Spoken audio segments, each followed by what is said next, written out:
IHF Trophy Cup-ingen var sett for i dag. Stor skrugånga var gått noen i Andorra boie, her lottagande London i Cup-ingene gjenke tøyne fram i boinon, og til høtlene her Cup-ingen fyrir fram.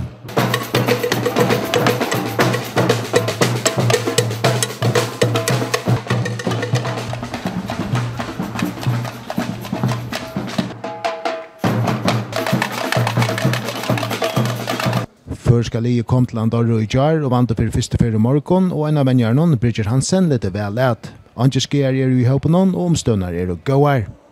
Ja, alle menner klare. Det var vant en alle løt i morgon, for jeg lykkes ikke høtlene og få turen på kroppen. Og heldig alle fit for fight. Omstønner? Omstønner finner. Vi bygger øyla vel, og høtlen ser eisen ut til at være i leie, så det finner så slag.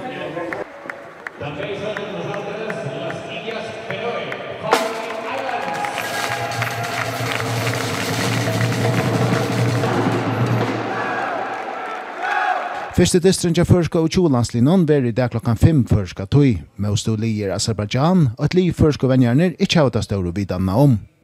Vi vet faktisk ikke. Vi har rønt å skaffe sindre oppløsninger, men vi får ånger nudjar. Det seneste er 2 år gamle, og det kan man ikke bruke til sånn ek.